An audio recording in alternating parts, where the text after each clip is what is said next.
Hi,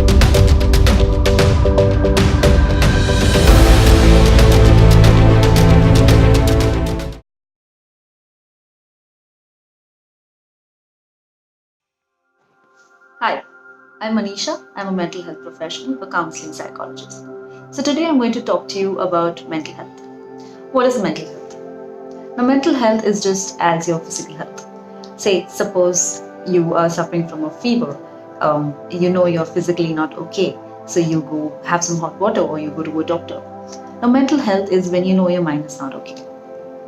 You may have come across terms such as schizophrenia, bipolar disorder, OCD, depression.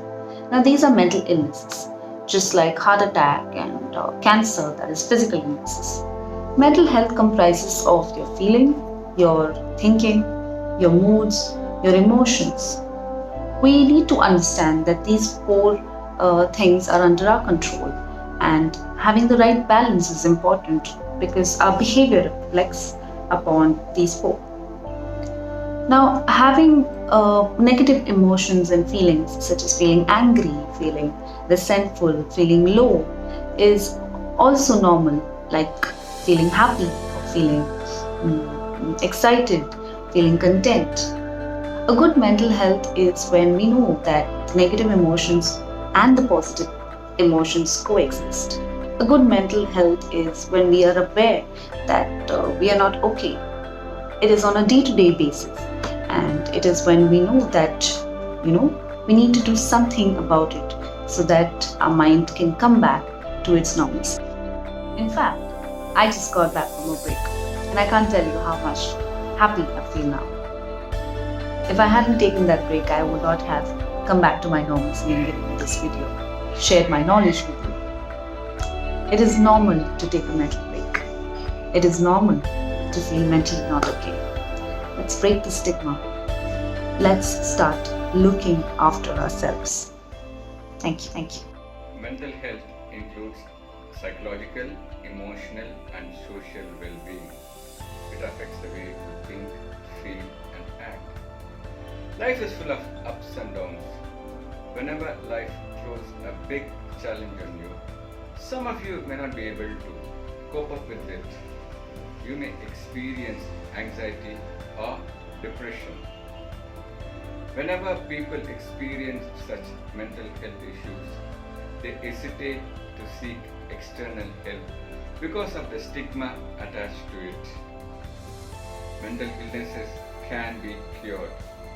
So it is our responsibility to remove this stigma so that these people can comfortably seek professional help. Let's not judge these people. All they need is our love and care. Good mental health is all about learning how to be comfortable with yourself and learning how to take good care of yourself. When the mental health is intact, you will be able to deal powerfully life challenges. You will be able to utilize your full potential. You will be able to balance your work and home. Ultimately, you will be able to lead a healthy and happy life. Hello everyone, this is Disha Manchekar. Today I would like to talk about mental health. Are you aware of mental health? Or is it that you are aware only of physical health? Let me help you out. Mental health is the emotional, psychological and social well-being. The relationship which we share with ourselves as well as others, that is our family members, colleagues, spouse, friends and so on, is dependent on this mental health. If our mental health is strong and good, then these relationships are going to be strong and good. If our mental health is weak and poor, then our relationships are going to be weak and poor. Hence, we need to do something about our mental health.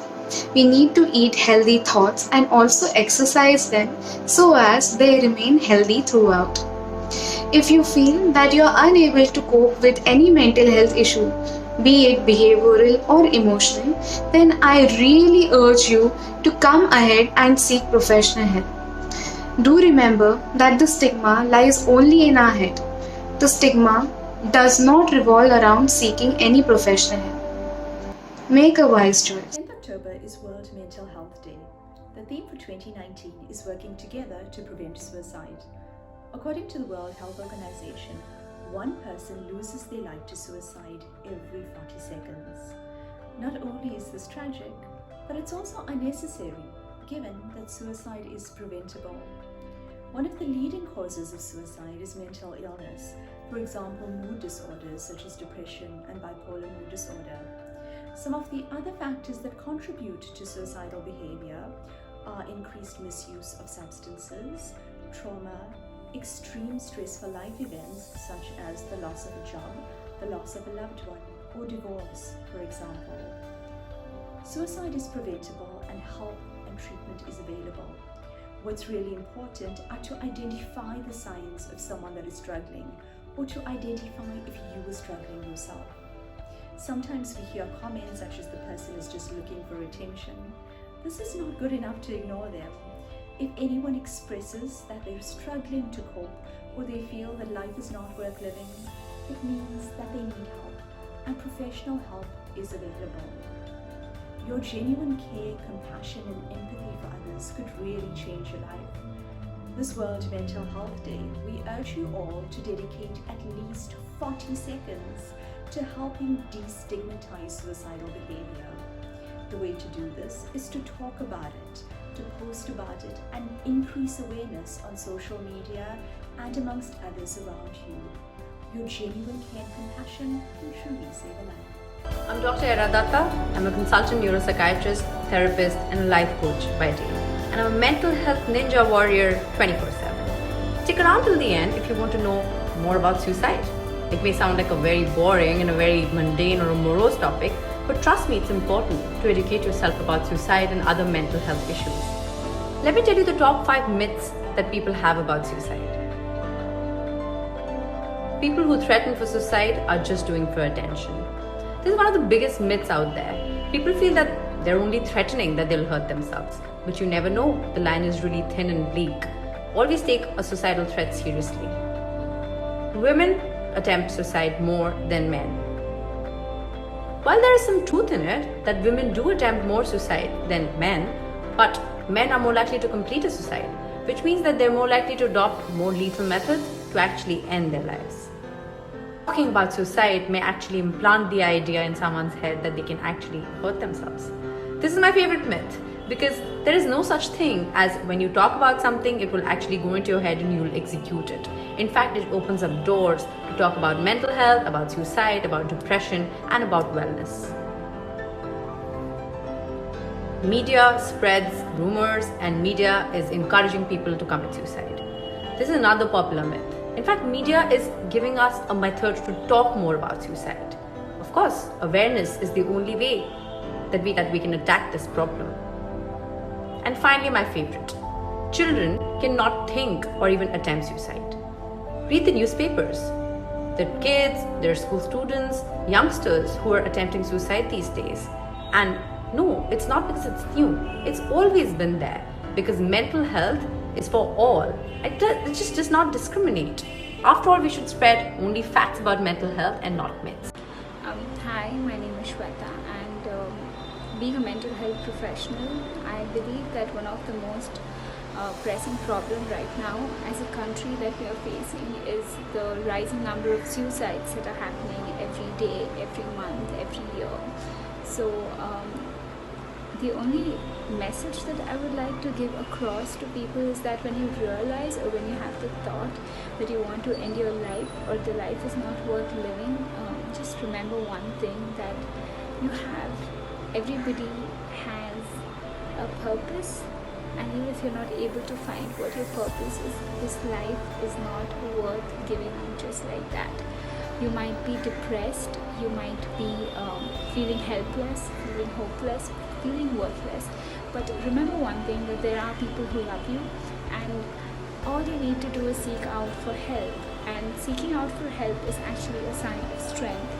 Not everyone can do it, and if you feel that nobody's there out there, nobody can understand you, can listen to you, it's not true. We all do. That's why we are out there trying to put the awareness out that it's very important as an individual, if you're someone who is having suicidal thoughts or who is contemplating, it's not easy.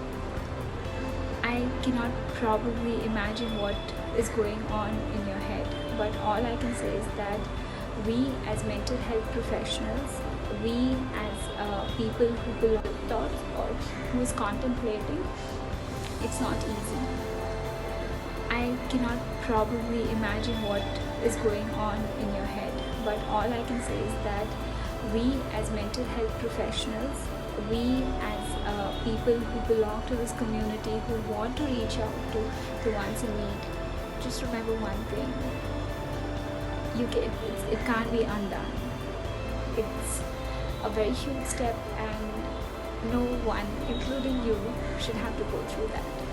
So right now, the only thing that I could think of when it comes to mental health awareness or suicide prevention is that even if there's the slightest thought going across your head about, contemplating regarding ending your life, please remember one thing, that you have held on to your life for this long. It's not worth it to give it up. Nothing on the planet is worth giving up your life. And if you need to talk to someone, please reach out to people who love you, friends, family, and people like us in the profession who are equipped to help you to deal with issues that you are dealing with. You don't have to go through it alone. So I just hope people out there are able to get this message right and think about themselves once. And in the times of difficulty, just breathe.